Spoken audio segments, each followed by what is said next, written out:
जय हिंद दोस्तों, focus study with अभी पे आपका बहुत बहुत स्वागत है। आज हम लोग टेस्ट 7 जो आपका फुल लेंथ टेस्ट सीरीज चल रहा है उसमें टेस्ट 7 में मैथ के 20 सवाल देखने वाले हैं, उनका सॉल्यूशन एकदम ध्यान से समझिएगा।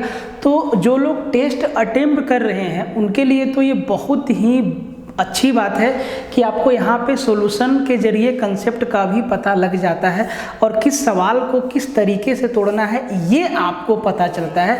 बेसिकली हम लोग सॉल्यूशन इसीलिए देख रहे हैं ताकि एग्जाम में आपको कैसे सवाल को तोड़ना है, क्या अप्रोच रहेगा, वो अप्रोच आपको हम बता सके, समझा सकें।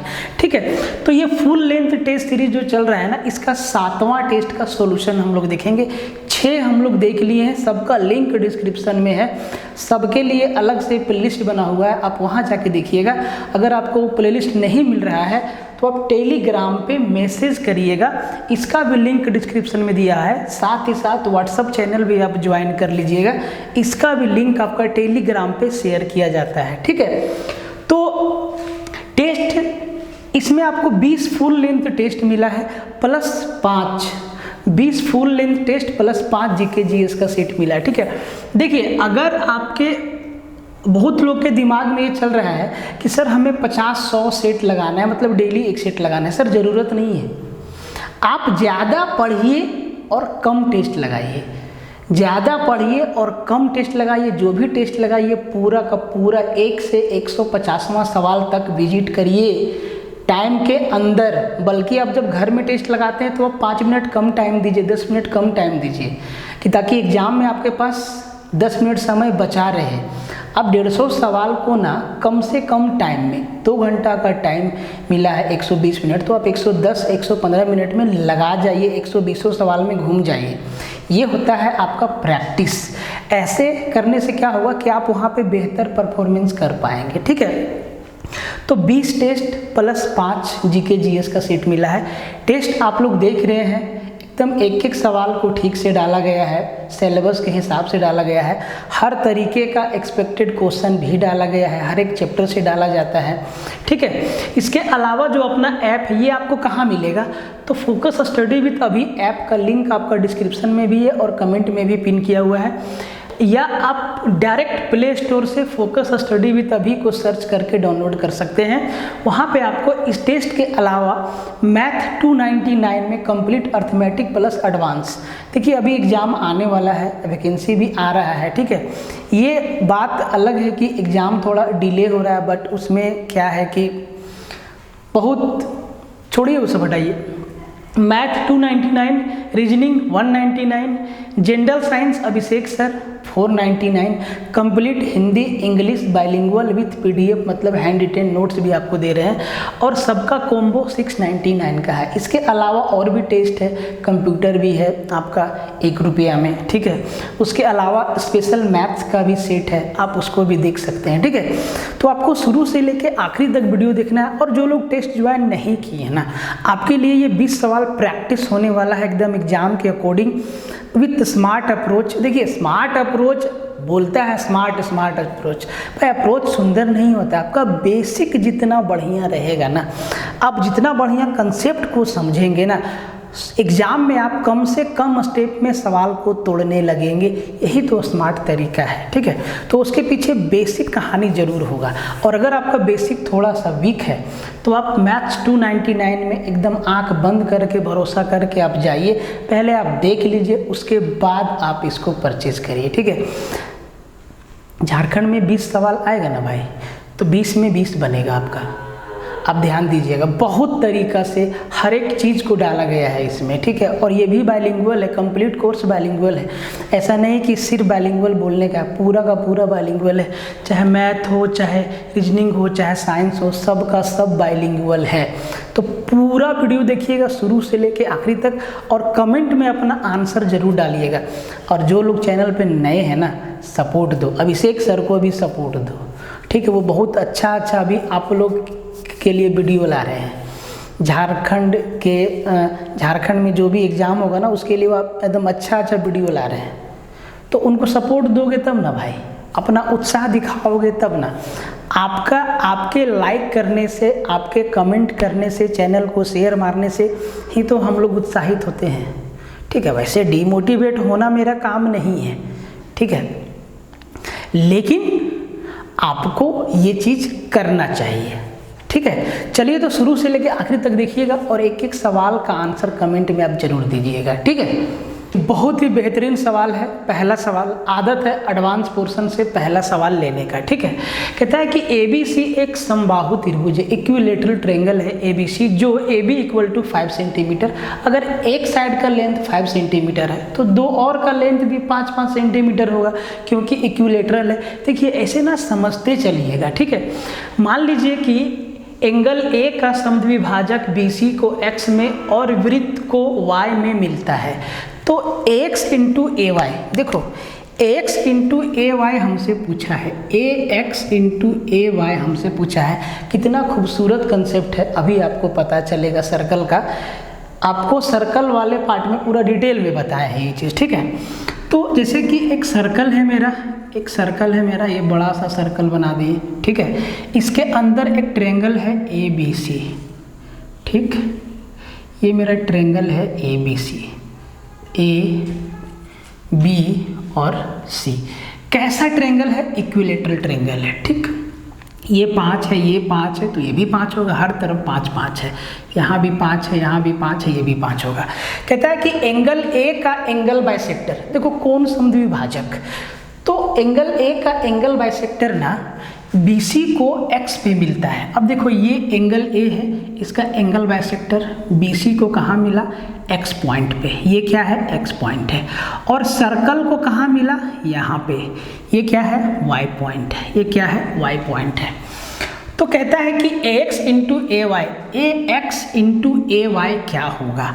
अब एक बात आप समझिए, सर्कल में जब दो कोड एक दूसरे को इंटरसेक्ट करता है, जैसे कि AB ये O पे एक दूसरे को इंटरसेक्ट किया, तो एक प्रॉपर्टी निकल के आता है कि AO इंटू OB बराबर होगा CO इंटू OD।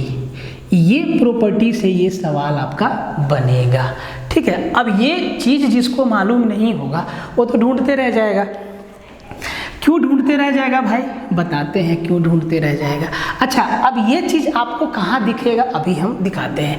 एक बात और समझिए, इक्विलेटरल ट्रायंगल में सारा का सारा लाइन एक ही होता है। अगर AX एंगल बाइसेक्टर है तो AX ही इसका हाइट है, AX ही इसका मीडियन है। सारा का सारा एक ही लाइन होता है, ठीक है। मीडियन भी सेम लाइन होता है, एंगल बाइसेक्टर भी सेम लाइन होता है, हाइट भी सेम लाइन होता है, एक ही होता है इक्विलेटरल ट्रायंगल में। तो ये AX जो है ये हमारा हाइट भी तो हुआ। हाइट मतलब क्या? 90 डिग्री का एंगल बना, तो आपको इसमें दो राइट एंगल ट्रायंगल दिखेगा। तो भाई BC भी तो मेरा 5 सेंटीमीटर है, तो इसका आधा ये एकदम बीच में काट रहा है, तो ये 5/2 और ये भी 5/2 होगा, ठीक है। अब आप जरा ध्यान से देखिए, कितना खूबसूरत सवाल है, समझिएगा। राइट एंगल ट्रायंगल AXB में या इस साइड कोई भी साइड आप ले लीजिए, आपको ये चीज़ मालूम है 5 और ये चीज़ मालूम है 5/2, तो AX कितना होगा? AX मेरा हाइट है, तो आप कहेंगे सर पाइथागोरस थ्योरम लगा देंगे, 5 का स्क्वायर 25 में घटा देंगे 25/4, तो 5 का स्क्वायर 25 में 25/4 को घटाएंगे। तो देखिए ये सब चीज़ ना भरबली करना सीखिए, तो हो जाएगा 75/4 और 75/4 पे रूट लगाएंगे तो हो जाएगा 25 तिहाई 75, 5√3/2। तो जो AX निकल के आया ना, ये 5√3/2 निकल के आया, ठीक है, पाइथागोरस थ्योरम से। अब हमें चाहिए AY, क्योंकि पूछा है AX इंटू AY। अब जो चीज़ हम आपको अभी बताएं वो चीज़ हम यहाँ दिखाने जा रहे हैं। क्या AY और BC, ध्यान से देखिए, AY और BC इस वृत्त का दो जीवा नहीं है जो x पे काट रहा है। AY और BC, पूरा AY और BC ये दो जीवा है जो एक दूसरे को x पॉइंट पे कट कर रहा है, तो वो वाला थ्योरम यहाँ भी लागू होगा। मतलब हम इसको लिख सकते हैं AX इंटू एक्स वाई बराबर B X into X C, ये चीज़ लिख सकते हैं। अब देखिए B X into B X और एक्स सी का वैल्यू तो है 5/2, 5/2, तो 5/2 गुने 5/2 कितना 25/4। अब ए एक्स इंटू एक्स वाई में ए एक्स का वैल्यू है 5√3/2, 5√3/2 इंटू क्या बच गया एक्स वाई बराबर, तो 5×5 = 25, 5 और 2 दूना 4, मतलब एक्स वाई का वैल्यू निकल गया 5/2√3, ये निकल गया वैल्यू एक्स वाई का। अब जरा ध्यान से देखिए एक्स वाई का वैल्यू, देखो इसमें कैलकुलेशन करना पड़ेगा, कोई उपाय है नहीं, इसीलिए समझा रहे हैं, पहले समझा रहे हैं। तो एक्स वाई का जो लेंथ निकला वो 5/2√3 निकला, ए एक्स का जो लेंथ है वो 5√3/2 है, ठीक है। अब चाहिए क्या, चाहिए ए एक्स और ए वाई, तो भाई ए वाई कब मिलेगा, जब ए एक्स और एक्स वाई को जोड़ेंगे। तो ए एक्स तो हमको मालूम है 5√3/2 है इंटू, अब चाहिए ए वाई, तो ए वाई कहाँ से मिलेगा, ए एक्स और एक्स वाई के लेंथ को जोड़ेंगे, तो ए एक्स कितना 5√3/2 प्लस एक्स वाई कितना 5/2√3, इसको कैलकुलेट करिएगा, आपको आंसर मिल जाएगा। अब आपको करना क्या है, क्रॉस मल्टीप्लाई कर दीजिए, तो 5√3/2 इंटू, देखिए 5 दूना 10 और √3 इंटू √3 30 हो गया, ये 10 दिया 30 और 5 दूना 10 40, ये क्या बना 40, नीचे में 2 दूना 4√3। अब देखो भाई, अच्छा ये भी सेंटीमीटर है और ये भी सेंटीमीटर है, सेंटीमीटर मल्टीप्लाई होगा तो सेंटीमीटर स्क्वायर होगा, ठीक है। ये √3 से √3 कैंसिल हो गया, 4 दूना 8, 4 कहीं पे मिस्टेक किया गया, अच्छा 8×5 = 40, कहीं पे मिस्टेक हुआ, 1 मिनट, नहीं ठीक है, 8×5 = 40 और 5×5 = 25 सेंटीमीटर, मेरे दिमाग में आ रहा था 15 सेंटीमीटर स्क्वायर, ठीक है। तो 25 सेंटीमीटर स्क्वायर इसका आंसर हो गया ए एक्स इंटू ए वाई का। देखिए आसान सवाल नहीं है, वो कोड वाला जो थ्योरम है उसको याद रखना है। यहाँ पे ए एक्स, यहाँ पे ए वाई और बी सी दो कोड है जो एक्स पे एक दूसरे को इंटरसेक्ट कर रहा है, तो ए एक्स इंटू एक्स वाई बराबर बी एक्स इंटू एक्स सी, यही तो थ्योरम है, यही तो लगाना था यहाँ। अब यहाँ पे हमको ए एक्स भी निकालना पड़ा, तो ए एक्स तो आसानी से निकल गया पाइथागोरस थ्योरम से, क्योंकि ये दे रखा है कि ए एक्स हमारा क्या है, एंगल बाइसेक्टर है, और इक्विलैटरल ट्रायंगल में एक ही रेखा एंगल बाइसेक्टर होता है, उसी रेखा पे हमारा मीडियन भी जाता है, उसी रेखा पे हमारा हाइट भी जाता है, तो हम पाइथागोरस थ्योरम यहाँ आसानी से लगा पाएँ। आप यहाँ भी कैलकुलेशन में टाइम देंगे, लेकिन आपको ये चीज़ भरवली करना पड़ेगा, ठीक है। तो देखो ये आसान सवाल नहीं था, सवाल दमदार था, सवाल में दम था, ठीक है। अब जिनको अच्छा से थ्योरम आता है वो तो आसानी से इसको तोड़ देंगे, बस कैलकुलेशन है। और जो कमज़ोर विद्यार्थी हैं, जो देखो भाई कमज़ोर लोग ना थोड़ा टाल मटोल भी करता है बहुत ज़्यादा, पढ़ाई लिखाई में कोई कमज़ोर नहीं होता है, जो रेगुलर मेहनत करेगा वो आगे बढ़ेगा, ठीक है। टाल मटोल वाला लोग जो है ना यहाँ भी फंसेगा, यहाँ भी वो टाइम देगा, पाइथागोरस थ्योरम लगाएगा, यहाँ भी वो फंसेगा। लेकिन अगर आपका सब कुछ ठीक है तो आप आसानी से इसको तोड़ के आंसर तक पहुँच जाएंगे। ध्यान से देखिए, बहुत अच्छा सवाल है, एक बार खुद से भी इसको ट्राई करिए आप, ठीक है। बढ़िया सवाल देखिए, बेहतरीन सवाल। सबसे पहले तो हम चाहेंगे कि आप इसका आंसर कमेंट में दीजिए, खुद से बनाइए, देखते हैं कितना लोग इसका आंसर जो है कमेंट में दे पाते हैं। बहुत अच्छा सवाल है, ध्यान से समझिएगा, ठीक है। दिए गए चित्र में पीटी 6 सेंटीमीटर त्रिज्या वाले वृत्त की स्पर्श रेखा है। पीटी जो है 6 सेंटीमीटर त्रिज्या वाले ये जो वृत्त है उसका टेंजेंट है, स्पर्श रेखा है।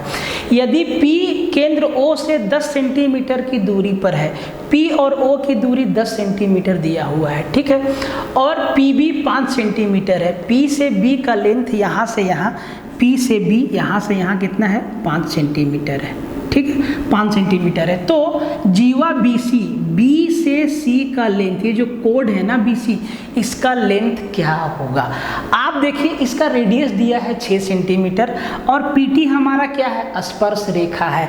तो सेंटर से स्पर्श रेखा को मिलाएंगे तो केंद्र से जीवा के स्पर्श बिंदु का जो दूरी है वही ना रेडियस होगा। तो ये हमारा कितना है 6 सेंटीमीटर।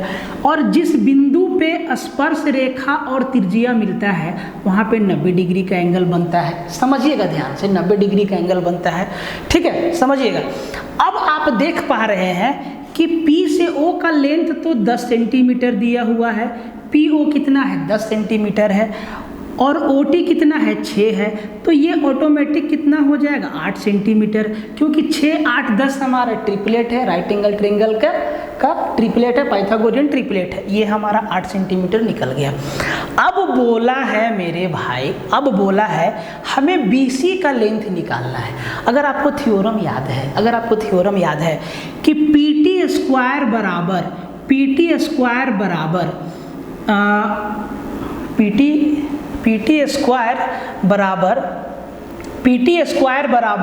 PB into PC। अगर ये चीज़ देखिए, समझने के लिए एक इधर बना देते हैं थ्योरम वाला, ठीक है। तो ये हमारा स्पर्श रेखा है T, ये हमारा P है और ये हमारा सेकेंड है, ये छेदक रेखा है, ये B है और C है।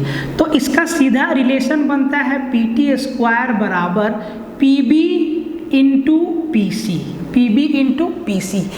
इसी पे बेस्ड है ये सवाल बंधु, इसी पे बेस्ड है। बहुत मच्छर लगता है नीचे, पूरा पैर में काट के फुला देता है, कोई दिक्कत नहीं, ठीक है। तो इसी पे बेस्ड है ये सवाल। अब देखो हमें निकालना है BC, लेकिन इसमें PB और PC है, BC तो है नहीं। दिखाते हैं कहाँ पे है, ध्यान से देखना, ठीक है। तो PT तो आपको दिख रहा है 8, तो 8 का स्क्वायर कितना 64 बराबर PT 8 दिख रहा है ना, तो 8 का स्क्वायर 64। PB आपको 5 दिख रहा है, 5 गुना PC है, PC। आप एक बात बताइए, क्या हम PC को हम PB प्लस, ध्यान से देखिएगा, PB प्लस BC लिख सकते हैं? पूरा लाइन PC है, इसको हम 2 टुकड़ा में बांटें, PB प्लस BC लिख सकते हैं। और फिर से आपको PB का लेंथ मालूम है, तो हम PC को क्या लिखेंगे PB प्लस BC। और PB हमारा कितना है 5, प्लस में क्या आ गया BC। अब इसको जब तोड़ेंगे भैया तो क्या निकलेगा, इसको तोड़ेंगे तो क्या निकलेगा, जरा आप बता दीजिए। इसको तोड़ेंगे तो क्या निकलेगा, BC ही तो निकलेगा। अब जरा ध्यान दीजिए, तोड़ दीजिए। तो भाई मेरे इसको डायरेक्ट तोड़ दो, ये हो जाएगा 64/5, 64/5 और 64/5 में 25 घटा देंगे तो PB डायरेक्ट निकल जाएगा। कुछ लोग नहीं समझेगा, थोड़ा सा कैलकुलेशन कर देते हैं आपके लिए। तो 5 को 64 के नीचे में ले आए, 64/5, और ये 5 प्लस BC बचा, इधर ले आए, इधर क्या बच गया BC। तो ये कितना हो गया 5 × 5 = 25। इसको डायरेक्ट लिख देते हैं 25 माइनस बट्टा में 5। अब 64 में 25 गया तो कितना सर, 14 में 5 गया तो 9, और यहाँ 5 में 2 गया 3, 39/5, ठीक है। यही लेंथ क्या हो जाएगा BC का हो जाएगा। तो 5 × 7 = 35, 25 × 8 = 40, 7.8 क्या लेंथ हो जाएगा BC का। 2 बेहतरीन सवाल, जो कि ऐसा सवाल आपका झारखंड दरोगा में भी आया है, इसीलिए हम टारगेट किए हैं सेट में डालने का, और कोई रीज़न नहीं है। और हमको आपको डराने का धमकाने का कोई शौक नहीं है सवालों के जरिए, ठीक है। ऐसा सवाल आया है ज्योमेट्री सेक्शन से, SI में अच्छा सवाल, और JSSC ही डाला है। तो भाई आयोग एक है तो डाल सकता है, इसीलिए टेस्ट में ये सवाल है। इसीलिए हम एडवांस मैथ को भी पूरा कंप्लीट पढ़ाए हैं और अर्थमेटिक भी, ठीक है। ये 2 सवाल ट्रिगो से डालें, हाइट एंड डिस्टेंस, ठीक है। और ऐसा सवाल कई दफ़ा आपको प्रैक्टिस सेशन में भी बताए हैं और पढ़ाए हैं, सो अलग, ठीक है। देखिए जरा ध्यान से देखिएगा, दोनों को तोड़ते हैं। एक टेलीग्राफ पोस्ट तूफान के कारण एक बिंदु पर टूट जाता है, ठीक है। इसका शीर्ष पोस्ट के आधार से 20 मीटर की दूरी पर जमीन को छूता है। मान लो कि इतना ऊंचा टेलीग्राम पोस्ट था, ठीक है। हवा से ऐसे टूट के ऐसे झूल गया जमीन पे, ऐसे ऐसे ऐसे झूल गया जमीन पे, ठीक है, ऐसे झूल गया, ठीक है। तो 20 मीटर की दूरी पर जमीन को छूता है और जमीन से 30 डिग्री का कोण बनाता है।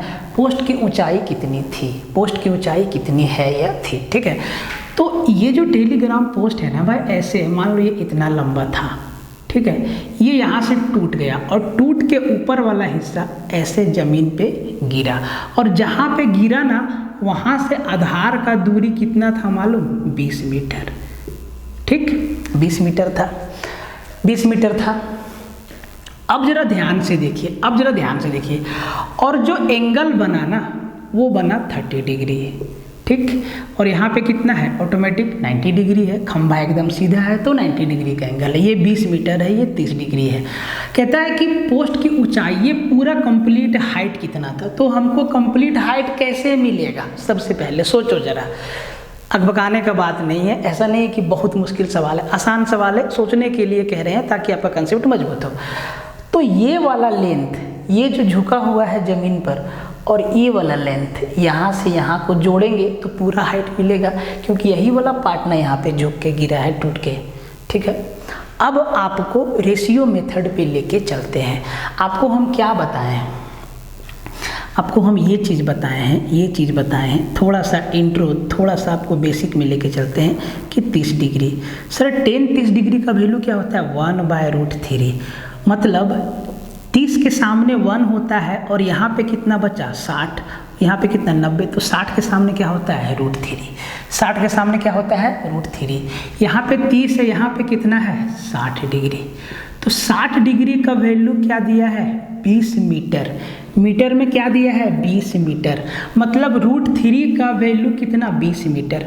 अगर √3 का वैल्यू 20 मीटर है तो सर यहाँ पे कितना, 1 है, 1 का वैल्यू कितना होगा, बोलिए सर 20/√3 मीटर, मतलब ये कितना हो गया, 20/√3 मीटर।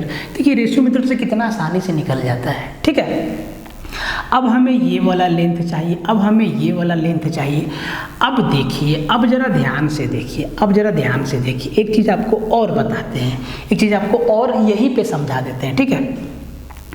आप एक बात बताइए, ये 30 डिग्री है और ये 60 डिग्री है, ये 90 डिग्री है, ये 1 है और ये √3 है, तो ये कितना होगा, तो ये कितना होगा, ये वाला इसका हाइपोटेनस कितना होगा। अब आप यहाँ पाइथागोरस लगाएंगे, लगाना ही होगा, तो 1 का स्क्वायर प्लस √3 का स्क्वायर, 3 और 1 4, 4 रूट मतलब 2, ये वाला पार्ट कितना होगा, 2 होगा, ये वाला हिस्सा कितना होगा, 2 अनुपात होगा।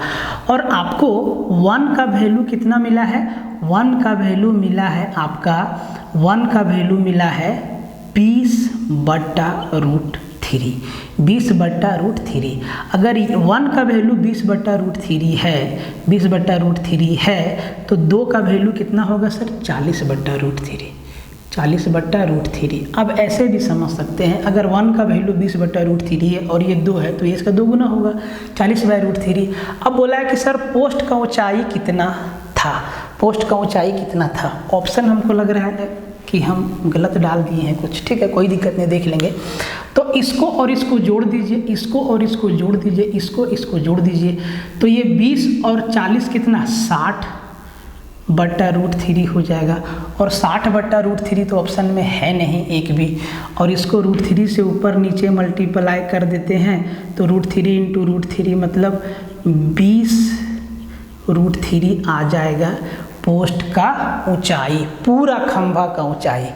सही है, 20√3 ऑप्शन मिल गया, ठीक है। 20√3 कितना आसानी से, कहीं पे भी आप देखिए 10 लगाना पड़ा सर, कहीं भी आप 10 लगाएं, नहीं लगाएं, रेशियो मेथड से आप आसानी से तोड़ दिए।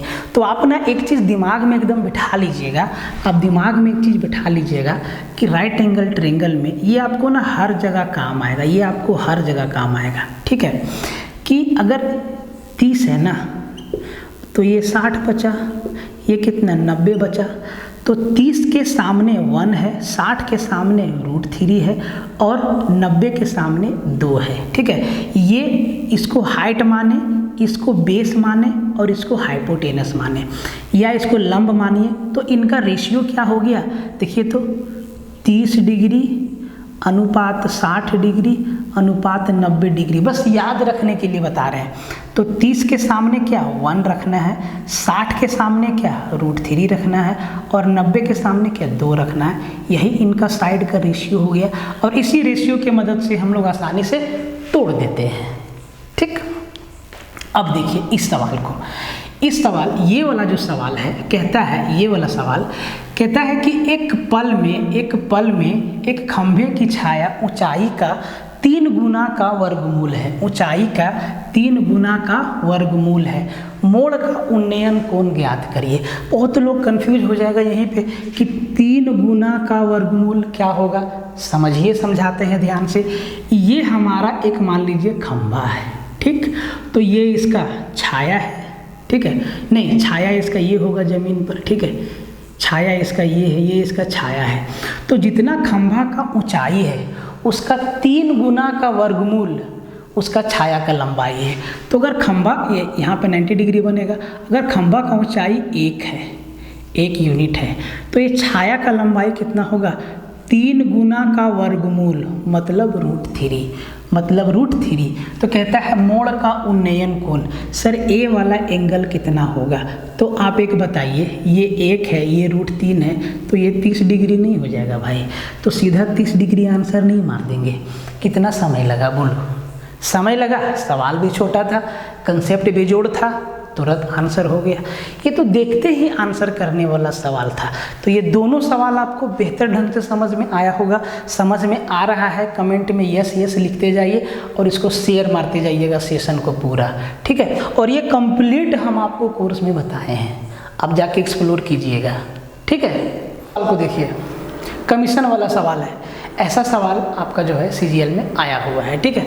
और इस टाइप के सवाल का जो सबसे बेस्ट मेथड है ना, मेरे हिसाब से जितना हम आपको पढ़ाए हैं, जितना हम पढ़े हैं, ऑप्शन से आप आसानी से तोड़ दीजिएगा। लेकिन सवाल आसान है, समझा देते हैं।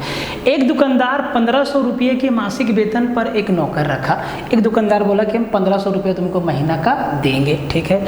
इसके अतिरिक्त वह उसे मासिक बिक्री पर 15% कमीशन देने पर सहमत हुआ। बोला कि 1500 रुपया तनख्वाह देंगे वो अलग, और जितना महीना में बेचेगा ना उसका 15% कमीशन भी देंगे, ठीक है। 15% कमीशन देंगे। अगर महीना में 100 रुपया बेचेगा तो 15 रुपया कमीशन देंगे, 15 पैसा, ठीक है, 15%।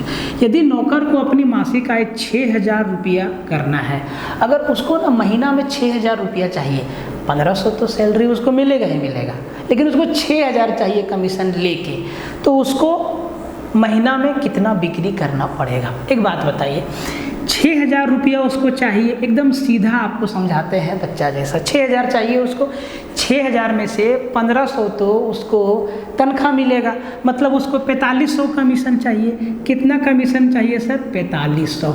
और 4500 कमीशन पाने के लिए कितना बेचना पड़ेगा उसको, कितना बेचना पड़ेगा?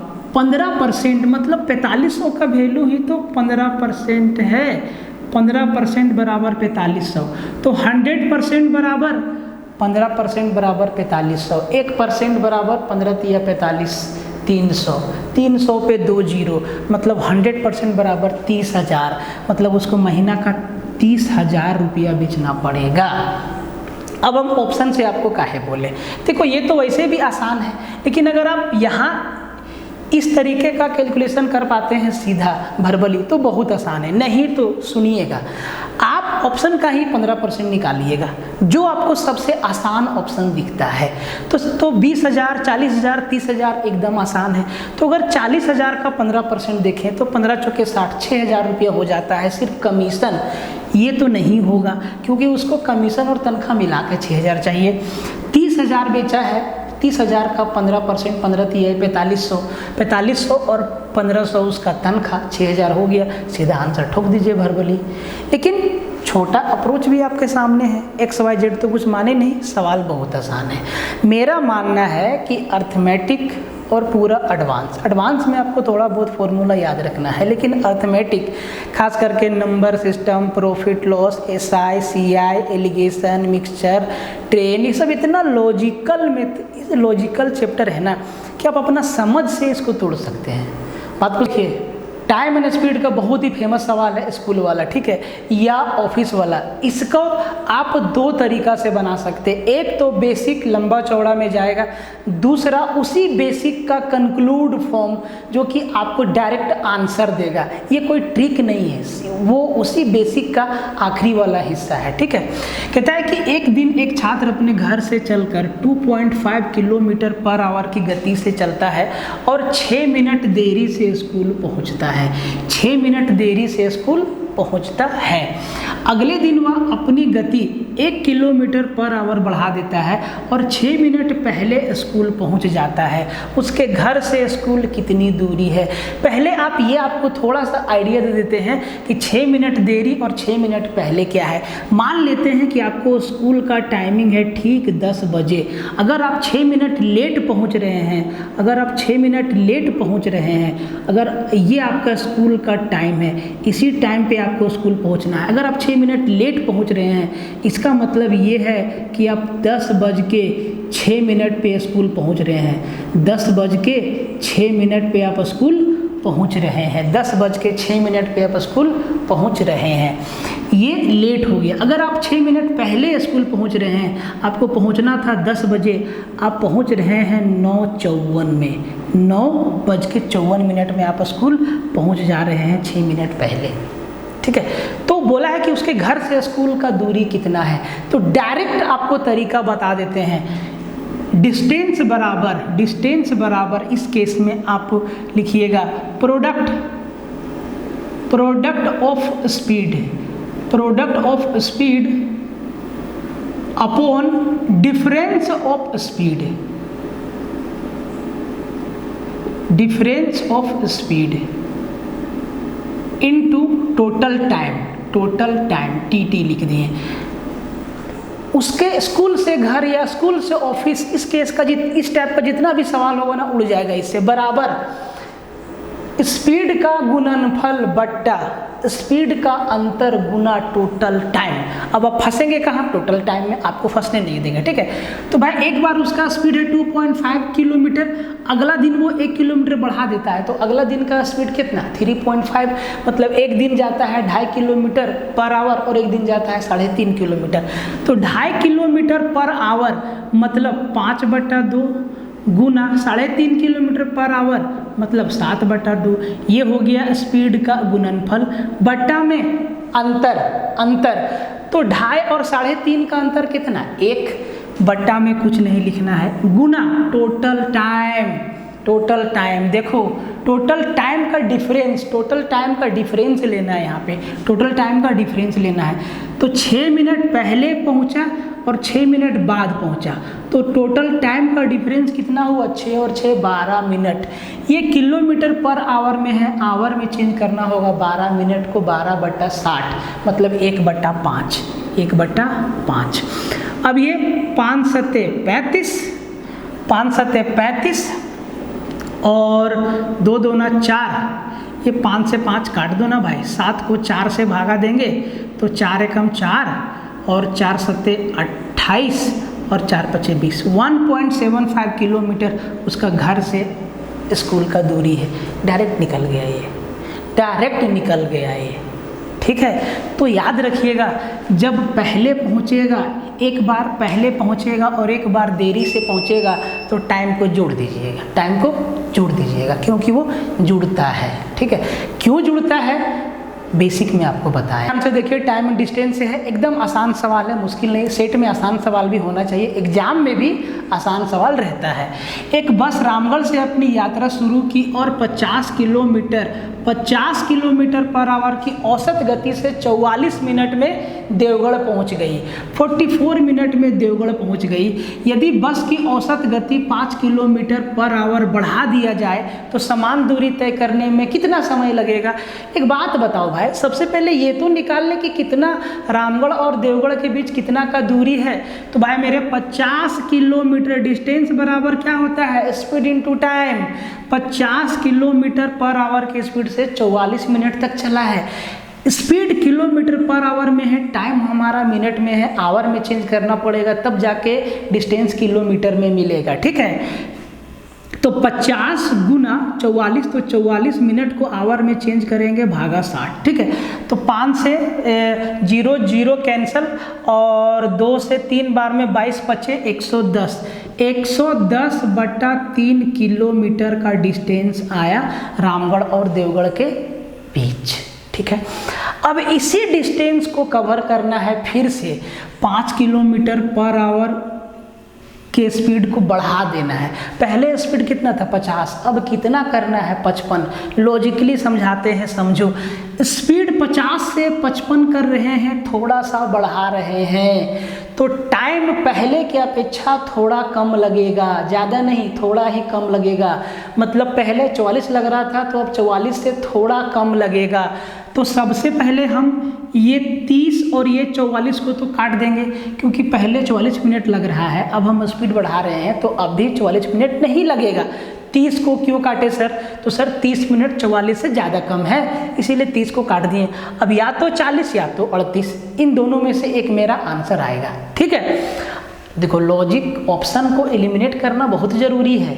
अगर मान लीजिए आपके पास कुछ सेकेंड का टाइम बचा हुआ, पेपर हाथ से छीन रहा है, या आपका सिस्टम या आपका एग्ज़ाम जो है लॉक होने वाला है, तो आप ना ऐसे करके ऑप्शन को मार सकते हैं। 2 ऑप्शन है आपके पास, 50% चांस है सही होने का, इसीलिए हम ये चीज़ आपको बताएं। ठीक, अब देखो ये हमारा डिस्टेंस है, स्पीड हमारा हो गया 50 और 5 55 किलोमीटर, 50 और 5 55 किलोमीटर पर आवर। ठीक है, अब कितना समय लगेगा, तो टाइम बराबर क्या होता है, समय बराबर क्या होता है, दूरी बटा चाल। कितना डिस्टेंस है सर, 110/3 अपॉन स्पीड हमारा क्या है sir, 55 kilometre per hour. Option देखिए मिनट में दिया है, मतलब कि आवर को मिनट में चेंज करना होगा। तो भाई इसको हम क्या लिख सकते हैं, 1/55, यहाँ पे भागा लगाएंगे तो क्या होगा 1/55, और इसको मिनट में चेंज कर देते हैं लगे हाथ। कोई दिक्कत, कोई समस्या, कोई समस्या नहीं। तो ये 3 से निपट गया 20 बार में, 55 से निपट गया 2 बार में, 20 दूना 40 मिनट का समय लगेगा। और क्या, एकदम आसान सवाल है, कुछ भी नहीं था, एकदम आसान था, जिसको हर कोई बनाता है कि नहीं। तो ध्यान से देखिए एक बात भाई, झारखंड में हम लोग का कहावत है कि जैसा भूत वैसा पूजा। हजारीबाग में तो लोग बोलता है कि जैसा भूत वैसा पूजा, मतलब जैसा सामने वाला उसी तरीका से उसको डील करना चाहिए। ठीक है, अच्छा कितना लोग हजारीबाग से वीडियो देख रहे हैं, थोड़ा कमेंट में लिखो हजारीबाग हजारीबाग हजारीबाग हजारीबाग। ठीक है, क्योंकि हम भी हजारीबाग से ही हो। ठीक है, एक व्यक्ति के पास 1 रुपया और 2 रुपया के सिक्के हैं, कुल 50 सिक्के हैं। वेरी गुड, उनके पास कुल धनराशि 75 रुपया है। 50 सिक्का है, 1 रुपया का और 2 रुपया का, टोटल अमाउंट कितना है 75 रुपया। तो 1 रुपया और 2 रुपया के सिक्कों की संख्या कितना है। देखो इस टाइप का सवाल आपको रेशियो प्रोपोर्शन में मिल जाता है, और अक्सर आप x और y मान के बनाते हैं। एक बात मेरा याद रखिएगा, देखो याद रखना काम आएगा, जब सिक्कों का संख्या आपसे पूछ देना, और जब संख्या ऑप्शन में दिया रहे तब आपको x y मानने की आवश्यकता नहीं है। अब 4 ऑप्शन में एक ही सही होगा, तो 1 रुपया का 35 है कि ऑप्शन ए में 1 रुपया का 35 है, 2 रुपया का 50 है। ऑप्शन बी में 1 रुपया का 20 है, 2 रुपया का 25 है। ऑप्शन सी में 1 रुपया 2 रुपया का सिक्कों का संख्या बराबर है। ऑप्शन डी में भी बराबर है। अब देखो कुल सिक्का 50 है, तो ऑप्शन ए में 35 और 25 कितना सिक्का, 60 सिक्का हो गया, चल गया। ऑप्शन हम चेंज नहीं किए हैं बाय गॉड। ठीक है, आदत नहीं है, जो दिया है लिख दिए हैं। बी में 20 और 25 45 है, ये भी गया। सी में 20 और 20 40 है, ये भी गया। ठीक, अब मेरा बात को ध्यान से सुनो। अगर ये सिचुएशन ना भी रहे ना, ये सिचुएशन अगर ना भी रहे, अगर सबका जोड़ 50 हो, मान लो कि ये 35 है तो इसको 15 बना देते हैं, ये 20 है तो इसको 30 बना देते हैं, और ये 20 है तो अब की बार इसको 30 बना देते हैं। ठीक है, सबका जोड़ 50 सिक्का हो गया, 35 15 50 20 30 50 30 20 50 25 25 50। अब आपको करना क्या है, सिक्का से गुना करिए। अगर 1 रुपया का 35 सिक्का है तो 35 रुपया, और 2 रुपया का 15 सिक्का है तो 30 रुपया। क्या 35 रुपया और 30 रुपया 75 रुपया होता है? नहीं होता है, गया। 1 रुपया का 20 सिक्का है, 2 रुपया का 30 सिक्का है तो 30 दूना 60 रुपया और 20 रुपया 80 रुपया, 75 से ज़्यादा हो गया, चल गया। 1 रुपया का 30 सिक्का है 30 रुपया, 2 रुपया का 20 सिक्का है 20 दूना 40 रुपया और 30 रुपया 70 रुपया, गया। 1 रुपया का 25 सिक्का है तो 25 रुपया, 1 रुपया और 2 रुपया का 25 सिक्का है 50 और 25 75 रुपया, खत्म हो गया। सब कुछ बताएं, दोनों पहलू बताएं आपको कि अगर ऑप्शन में, चारों ऑप्शन में सिक्कों की संख्या जोड़ के 50 हो जाए, तब भी आपको यही काम करना है। कितना आसान लगा आप ही बताइए। समझ में आया तो कमेंट में यस लिखिएगा जरूर, ठीक है। PMHCF से और एक सिंप्लीफिकेशन से सवाल है, ध्यान से समझिएगा। सिंप्लीफिकेशन आपको बनाना है, आपको आंसर देना है कि 456 का 121 गुना क्या होगा। जरा ऑप्शन पे नज़र डालिए, पहला 2 डिजिट और आखिरी का 2 डिजिट सारा का सारा ऑप्शन में सेम है, मतलब इसको गुना करना ही पड़ेगा, ठीक है। तो 456 कैसे गुना करेंगे, आप ज़्यादा दिमाग मत लगाइए, आप ऐसे करके गुना कर दीजिए सीधा, ठीक है। ज़्यादा दिमाग नहीं लगाना है कि 3 अंकों की संख्या को जल्दी से कैसे गुना लगाएं, कुछ मत दिमाग लगाओ, फटाफट फटाफट 456 गुना 1 456, 456 गुना 2 सीधा, फिर 456 गुना और जोड़ के आंसर बता दो। मेरा बात याद रखना, ठीक है, मेरा बात याद रखना ध्यान से। अब आते हैं इस सवाल पे, और इसका आंसर आप कमेंट में दीजिए, पूरा डिजिट लिखिएगा, ठीक है, कि कौन सा नंबर हमारा आंसर होगा, पूरा 55,176, 55,576 ऐसे, ठीक है। इस सवाल को देखिए जरा ध्यान से, कहता है कि वह न्यूनतम संख्या जिसे, जैसे ये न्यूनतम बोला ना तो समझ जाइए कि इसमें HCF से काम होगा। वह न्यूनतम संख्या जिसे 48, 64, 90 और 120 से भाग देने पर क्रमशः 38, 54, 80 और 110 शेष बचेगा। एक संख्या है जिसको 48 से भाग देंगे तो 38 शेष बचेगा, उसी संख्या को 64 से भाग देंगे तो 54 शेष बचेगा, उसी संख्या को 90 से भागा देंगे तो 80 शेष बचेगा, उसी संख्या को 120 से भागा देंगे तो 110 शेष बचेगा। अब आप यहाँ एक चीज़ ऑब्जर्व करिए कि जिससे भाग दे रहे हैं और जो शेष बच रहा है उनका अंतर 10 है। 54, 64, 54, 10, 90, 80, 10, 120, 110, 10 का अंतर है। निकालना कैसे है, तो आपको सीधा 48, 64, 90, 120 का HCF निकाल के 10 घटा दीजिएगा, HCF निकाल के 10 घटा दीजिएगा, वो संख्या आ जाएगा। अब आपके दिमाग में माथा दर्द होगा कि भैया HCF निकाले तो निकाले कैसे, तो एक बात बता देते हैं। HCF जो भी होगा उसमें 10 का गुना तो होगा, क्योंकि 90 9 गुना 10 और 12 गुना 10, तो एक तो मतलब लास्ट में एक जीरो तो होगा ही होगा, एक जीरो तो होगा ही होगा। अब देखो सबसे एक एक जीरो हटा के देखो, ठीक है, एक एक जीरो हटा के देखो और एक एक जीरो हटा के देखो। अब देखो, अब यहाँ 10 का झमेला खत्म हो गया, अब यहाँ बचा 48, 64, 9 और 12। तो जी 64, 48, 9 और 12 का HCF कितना होगा, इसमें भी 2 है, इसमें भी 2 है, इसमें 3 है और इसमें भी 2 है, तो आपका हो जाएगा 200,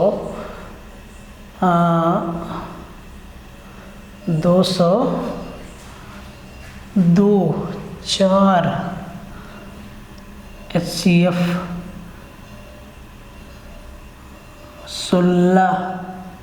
16 यहाँ से आएगा, 16 दिए 48, 80, 64, 8 छक 288 माइनस 10, तो 2870 वो संख्या होगा जिसको भाग देंगे तो ये वाला काम बचेगा। एक बार 38 शेष बचेगा, एक बार 54, एक बार 88 और एक बार 110। देखिए HCF निकालना आपके ऊपर है कि आप कैसे निकालते हैं। हम तो इसी तरीक़ा से तोड़ तोड़ के निकालते हैं और HCF वाला चैप्टर में आपको सिखाए हैं, ठीक है, कि कैसे। एक तो होता है कि आप डिफरेंस वाला मेथड से भी HCF निकाल सकते हैं। जैसे कि इसका डिफरेंस ले लिए, फिर इसका ले लिए, फिर इसका ले लिए, फिर डिफरेंस का डिफरेंस ले लिए, उससे भी आप निकाल सकते हैं, ठीक है। डिविजिबिलिटी रूल का ये सवाल ना आपका माथा घुमा देगा। डिविजिबिलिटी रूल से है नहीं, ये फॉर्मूला से है, आप इसको सिंप्लीफिकेशन कह लीजिए, माथा घुमा देगा। पूछा है कि 55 का पावर 3 प्लस 17 का पावर 3 माइनस 72 का पावर 3, सॉरी यहाँ 72 का पावर 3 किससे विभाज्य है? 3 17 से, 3 और 17 से, 3 और 29 से, 23 और 17 से, 13 और 17 से। दिमाग खराब कर देगा। अगर आप चाहें भी इसका सॉल्यूशन करना तो ये काफ़ी वक्त ले लेगा, लेकिन अगर आप ध्यान से समझें चीज़ों को शिद्दत से, तो आप देखिए ये 55 का क्यूब है, आपको दिख रहा है, प्लस ये 17 का क्यूब है, माइनस 72 को तोड़िए तो जरा। 72 को हम 55 प्लस 17 नहीं लिख सकते हैं। 55 और 17 कितना? 72, यही इसका क्लू था। तो 72 को हम तोड़ेंगे तो 55 प्लस 17 और इसका क्यूब। अब आप जरा ध्यान से देखिए, ये a प्लस बी का होल क्यूब बना, ये a प्लस बी का होल क्यूब बना, बाहर माइनस है, अंदर का साइन सारा का सारा चेंज हो जाएगा। a प्लस बी का होल क्यूब क्या होता है? a cube plus b cube plus 3ab into a plus b, ठीक है। तो एक ही बार हम लिख देते हैं। अब ये 55 का क्यूब प्लस 17 का क्यूब माइनस एक क्यूब, मतलब 55 का क्यूब माइनस 17 का क्यूब माइनस 3ab, मतलब माइनस 3, यहीं पे लिख देते हैं, माइनस 3 इंटू 55 इंटू 17। अब आप देख रहे हैं कि ये तो उड़ा गया ना, ये तो उड़ गया, क्या बचा? माइनस का 3 गुना 55 गुना 17। अब देख लीजिए ये नंबर किससे डिविजिबल है? ये नंबर 3 और 17 से डिविजिबल है, मतलब ये पूरा नंबर 3 और 17 से डिविजिबल होगा। माथा घुमा देता, ठीक है। इसको देखिए, एवरेज वाला सवाल है, नंबर सिस्टम का ही सवाल है। ऐसा सवाल आपको एवरेज में भी देखने को मिल जाता है। मस्त वाला तरीका बताते हैं, आप समझिएगा ध्यान से, ठीक है। कहता है कि 4 क्रमागत सम संख्याओं का a, b, c और d का योग 180 है। 4 क्रमागत सम संख्या है, a, b, c और d, इनका जोड़ 180 है, ठीक। अगली 4 संख्या का, जस्ट अगली 4 संख्या का योग क्या होगा? x। आप x पहली संख्या x मानेंगे, दूसरी x प्लस 2 मानेंगे, तीसरी नहीं मानना है।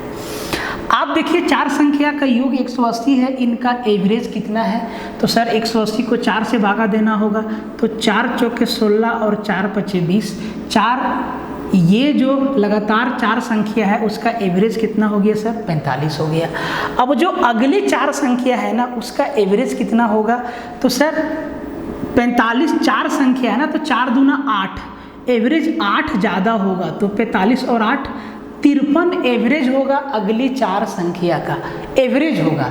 तो हमसे एवरेज नहीं पूछा है, हमसे संख्या का जोड़ पूछा है।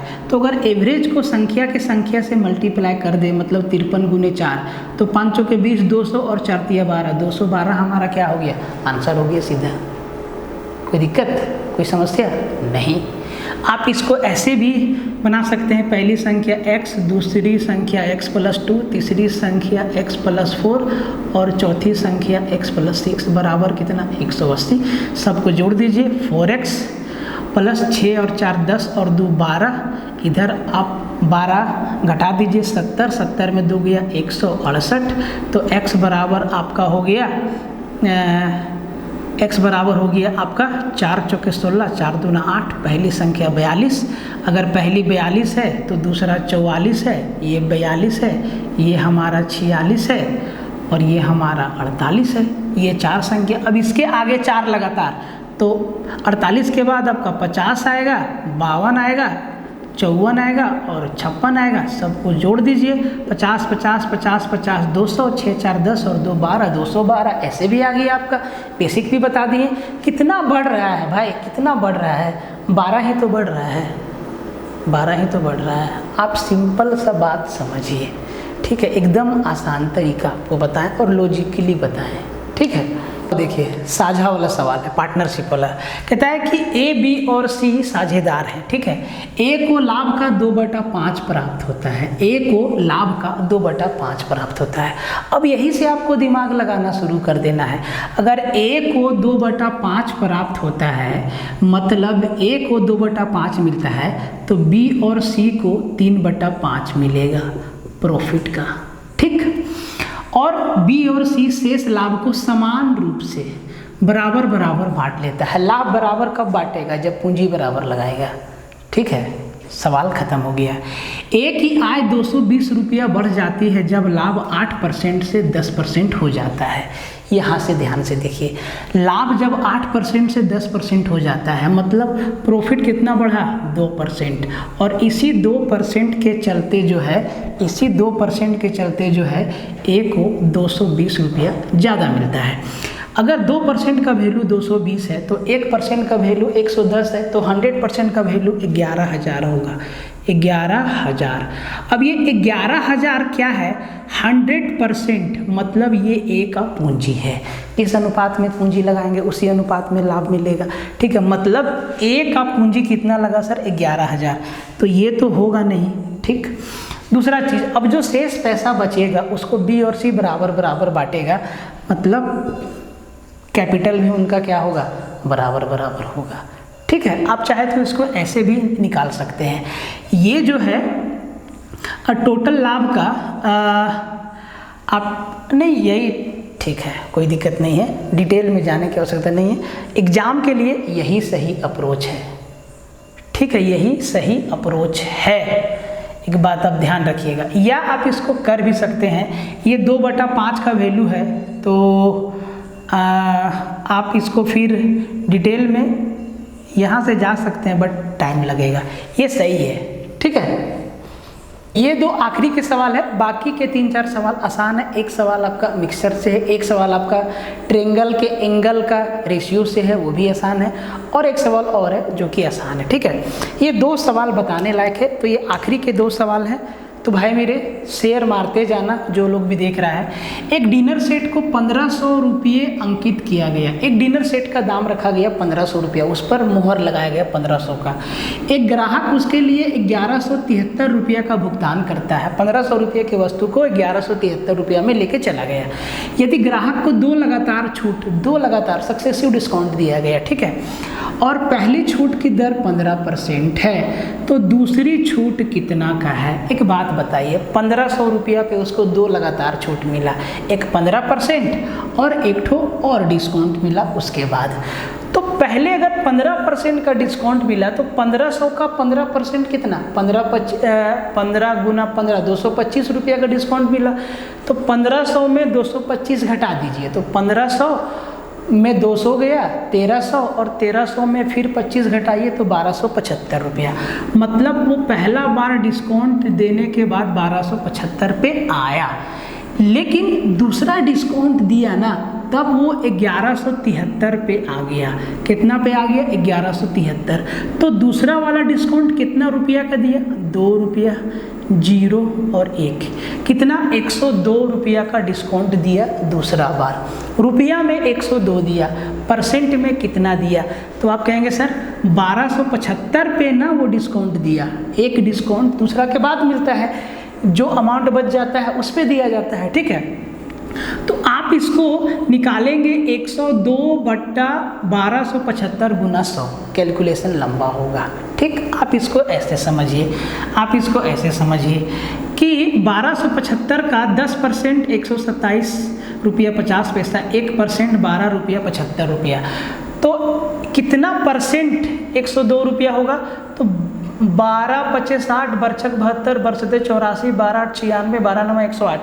तो 8 बार में 12 × 8 = 96, तो 8 बार में 96 रुपया, और फिर 8 × 5 = 40 और 8 × 7 = 56 और 4 60, 96 और 6 102 रुपया, मतलब 8% का आपको यहाँ दूसरा वाला डिस्काउंट मिला। किधर गया, ये देखिए 8% का। ठीक, बेईमान दुकानदार का सवाल है, ध्यान से देखिएगा, ठीक है, समझिएगा। इसका आपको हम बेसिक समझा देते हैं। एक दुकानदार 10% लाभ लेता है, 10% लाभ पर वो बेचता है सबसे पहले, लेकिन जब वो तौलता है ना तो 30% कम देता है, मतलब 1 किलो चावल नहीं देता है, 700 ग्राम देता है। तो भाई उसको उसका प्रतिशत लाभ क्या है, इसका ऑप्शन हम लिख दे रहे हैं। इसका ऑप्शन है 57 सही 2/3%, 57 सही 1/7%, फिर है 57 सही 2/5%, सब आपका परसेंट में है, ठीक है। फिर है 57 सही 3/7%। अब मान लीजिए कि 100 रुपया पे उसको वो जो है 1000 ग्राम चावल लाता है, ठीक है। 100 रुपया पे वो 1000 ग्राम चावल लाता है।